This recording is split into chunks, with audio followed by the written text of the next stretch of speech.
আসসালামু আলাইকুম। আমি আজকে আপনাদেরকে শিং মাছ রান্না করে দেখাবো।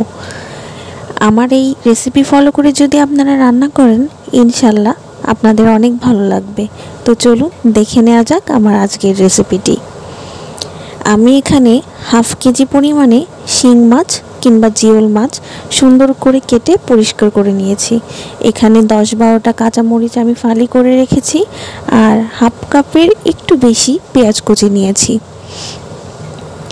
তারপরে এখানে আমি মরিচের গুঁড়া নিয়েছি 1.5 টেবিল চামচ, হলুদের গুঁড়া নিয়েছি 1 টেবিল চামচ, লবণ স্বাদ মতো, আর ধনিয়া জিরার গুঁড়া নিয়েছি 1 টেবিল চামচ, আদা বাটা 1 টেবিল চামচ, রসুন বাটা 2 থেকে 1.5 টেবিল চামচ মতো নিয়েছি। তো আমি এখানে একটা কড়াইয়ে পরিমাণ মতো তেল দিয়ে নিলাম। তেলটা গরম হয়ে যাওয়ার পরে আমি এখানে কেটে রাখা পেঁয়াজ কুচিগুলো দিয়ে নিলাম। পেঁয়াজ কুচিগুলো দিয়ে আমি ভালোভাবে নাড়াচাড়া করে পেঁয়াজটা যখন একটু নরম হয়ে আসবে, তখন আমি এটাতে অ্যাড করে দিব কাঁচামরিচ কুচি। আমি এখানে কাঁচামরিচগুলো দিয়ে যখন দেখব যে এগুলো একটু নরম হয়ে আসছে, তখন আমি এর মধ্যে সব মশলাগুলো দিয়ে দিব। প্রথমে আগে পেঁয়াজ আর কাঁচামরিচটাকে ভালো করে তেলে ভেজে নিতে হবে।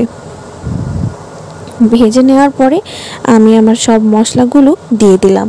আমি আগে থেকে যে মশলাগুলো রেডি করে রেখেছিলাম, গুঁড়া মশলাগুলো এর মধ্যে দিয়ে দিলাম। দিয়ে মশলাটাকে ভালো করে কষিয়ে নিতে হবে। তো আমি এখানে একটু পানি দিয়ে নিলাম। পানিটা দিয়ে আমি মশলাটা ভালো মতো কষিয়ে নিব। একটা পর্যায়ে দেখবেন তেলগুলো উপরে উঠে আসছে, তার মানে আপনার মশলাটা পারফেক্টলি কষানো হয়েছে। মশলা যত বেশি কষাবেন, আপনাদের রান্নার স্বাদ তত দ্বিগুণ হয়ে উঠবে।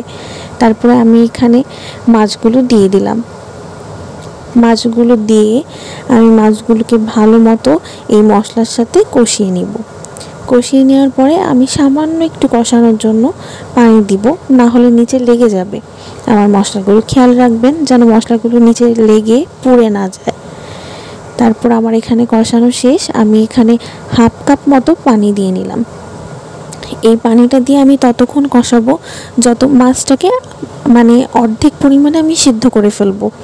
যখন দেখবো আমার কষানোটা শেষ, পানিটা শুকিয়ে আসছে, তখন আমি এখানে ঝোলের পানি দিয়ে দেব। আপনারা যে যার স্বাদ মতো ঝোলের পানিটা দিতে পারেন।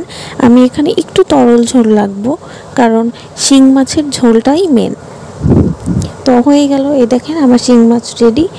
দেখুন আপুরা কত সুন্দর হয়েছে কালারটা। এই শিং মাছ কিন্তু আমাদের শরীরের জন্য অনেক উপকারী। তো আপনারা একবার হলেও ট্রাই করে দেখবেন।